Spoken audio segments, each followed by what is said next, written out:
Assalamualaikum warahmatullahi wabarakatuh. Hai semua. Di video kali ini saya akan mempresentasikan hasil buku pilihan saya yang berjudul Mental Illness. Sebelumnya ada yang udah pernah dengar atau tahu nggak nih apa sih mental illness itu? Kalau nggak tahu nggak apa-apa, saya bakal kasih tahu. Jadi mental illness atau mental disorder atau dalam bahasa Indonesia disebut juga dengan gangguan mental atau jiwa merupakan kondisi kesehatan yang mempengaruhi pemikiran, perasaan, perilaku, atau suasana hati seseorang. Kondisi ini dapat terjadi sekali atau berlangsung dalam waktu yang lama atau kronis, dan tentunya bahkan mempengaruhi kehidupan sehari-harinya serta kemampuannya untuk berhubungan dengan orang lain. Ya, walaupun rumit, gangguan ini dapat diobati loh. Bahkan sebagai besar penderita, gangguan ini bisa kembali ke kehidupan sehari-harinya layaknya normal. Tapi kalau kondisinya sangat parah, ia perlu perawatan intensif di rumah sakit. Karena tak jarang, kondisi ini bisa memicu hasrat untuk menjadi diri sendiri atau mengakhiri hidupnya. Sebenarnya, gangguan mental ini tuh umum terjadi pada siapapun. Karena nih ya, menurut World Health Organization atau WHO, 1 dari 5 anak-anak dan remaja di dunia memiliki yang namanya gangguan mental. Sementara pada orang dewasa, kondisi ini mempengaruhi 1 dari 4 orang di dunia. Dan faktanya nih, perempuan itu lebih rentan terkena gangguan mental. Namun, pria lebih berisiko untuk melakukan bunuh diri. Tapi emangnya yang disebut dengan mental illness itu ada apa aja sih? Nah, di sini saya bakal kasih tahu jenis-jenisnya yang cukup sering terjadi. Ada depresi, gangguan kecemasan, gangguan bipolar, ADHD, gangguan stres pasca trauma, dan psikosis. Saya hanya akan menjelaskan 3. Pertama, ada depresi. Adalah jenis mental illness yang paling sering terjadi.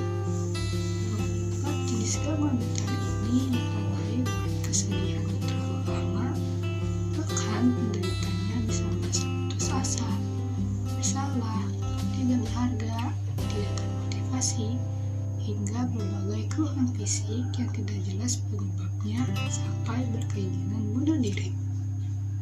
Seseorang dinyatakan depresi jika sudah 2 minggu merasa sedih, putus harapan, atau tidak berharga. Kedua, ada ADHD atau Attention Deficit Hyperactivity Disorder, adalah jenis mental illness yang paling sering terjadi pada anak-anak dan bahkan bisa berlanjut hingga dewasa. Ciri-ciri orang yang bisa dikatakan ADHD biasanya cenderung hiperaktif, mudah gelisah atau bosan pada sesuatu. Mereka cenderung tergesa-gesa dalam melakukan berbagai hal, sehingga mudah sekali melakukan kesalahan. Dan terakhir, ada psikosis, adalah jenis mental disorder parah yang menyebabkan pemikiran dan persepsi seseorang tidak normal, di mana penderitanya mengalami kesulitan dalam membedakan kenyataan dan imajinasi. Kondisi ini ditandai dengan delusi dan halusinasi. Penyebabnya bisa dari obat-obatan atau penyalahgunaan narkoba. Salah satu jenis gangguan psikosis yang umum terjadi adalah skizofrenia. Teman-teman tahu skizofrenia apa? Ya, jadi dia semacam gangguan yang mempengaruhi kemampuan untuk berpikir, merasakan, atau berperilaku dengan baik yang penyebabnya sama, delusi dan halusinasi. Tapi biasanya gejala apa yang muncul ketika seseorang mengalami gangguan mental, ternyata ada waham atau delusi, yaitu meyakini sesuatu yang sebenarnya tidak nyata atau tidak sesuai dengan fakta yang sebenarnya. Kedua, ada halusinasi, yaitu sensasi ketika seseorang melihat, mendengar, atau merasakan sesuatu yang sebenarnya tidak nyata. Tiga, ada perasaan sedih yang berlangsung hingga berminggu-minggu, bahkan berbulan-bulan, serta gangguan makanan, misalnya merasa takut berat badannya bertambah, sehingga ia lebih cenderung menggunakan makanan tersebut, atau kebalikannya, makan dalam jumlah yang banyak. Kalau udah ada gejalanya, pasti ada penyebabnya dong. Nah, umumnya gangguan ini terjadi di berbagai faktor, diantaranya ada 3. Pertama, faktor biologis, yaitu faktor dari dalam diri seperti gangguan pada sel saraf di otak, penyalahgunaan nafsa seperti heroin dan kokain, serta overthinking, yaitu memikirkan suatu permasalahan secara terus-menerus tanpa menemukan solusi. Lalu ada faktor psikologis, yaitu faktor dari pemikiran, perasaan, dan tindakan seseorang. Contohnya, peristiwa traumatik seperti kekerasan atau pelecehan seksual, kehilangan orang tua, atau disia-siakan di masa kecilnya, serta perasaan rendah diri, tidak mampu, marah, atau kesepian. Kemudian ada faktor lingkungan, yaitu faktor yang ada di sekitarnya, seperti stres akibat terjadi situasi pandemi COVID tahun lalu, kayak takut dan khawatir sama kesehatan, keuangan, atau pekerjaannya. Nah, setelah tadi tahu nih gejalanya apa, penyebabnya apa, terus cara ngobatin atau mengatasi gangguan mental ini gimana ya? Kalau untuk anak, tentunya ke dokter anak ya. Kenapa? Karena dokter ini akan lebih terfokus ke penanganan masalah kesehatan anak sejak lahir hingga usia remaja atau 18 tahun. Untuk penanganan sendiri, dokter anak akan nyaranin di terapi, kemudian diberikan obat-obatan sesuai resep serta gangguan yang dideritanya.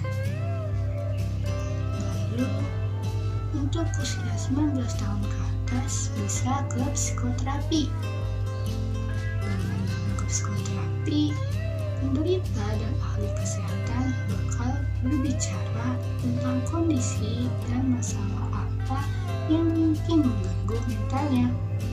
Nah, dari pembicaraan tersebut, ahli kesehatan mental akan membuat si penderita bakal belajar nih bagaimana kondisi suasana hati, perasaan, pikiran, dan perilakunya, serta bagaimana mengatasi dan mengelola stresnya.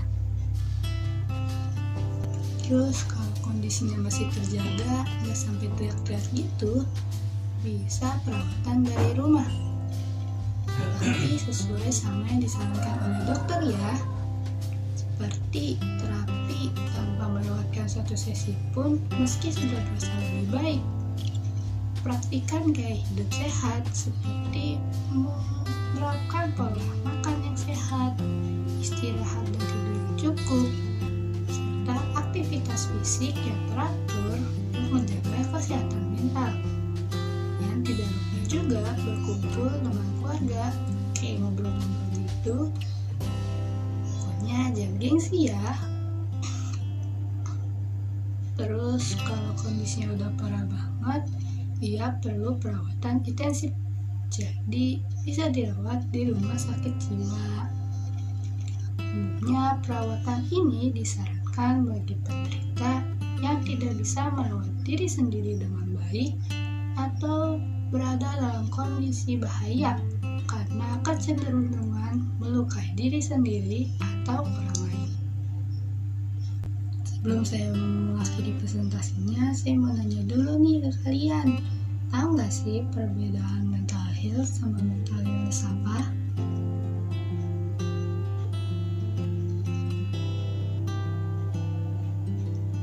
Tapi tahu nggak, beberapa orang masih sering nih menggunakan kedua kata ini seolah-olah memiliki arti yang sama. Padahal dari katanya aja udah beda, apalagi dari pengertiannya.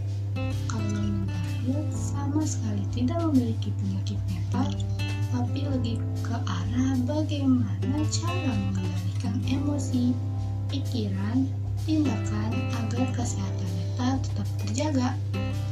Namun, kalau kondisi kesehatan mental buruk dapat menimbulkan perasaan tidak bahagia, sulit berpikir jernih, serta kewalahan oleh situasi stres. Sedangkan yang sudah saya jelaskan tadi, mental illness adalah gangguan mental tersiwa yang mempengaruhi pemikiran, perasaan, perilaku, atau suasana hati seseorang. Beberapa orang masih banyak yang enggan dan malu mengakui bahwa yang memiliki gangguan mental. Padahal mental illness ini merupakan kondisi medis yang sama halnya seperti penyakit jantung, diabetes, dan tentunya bisa diobati.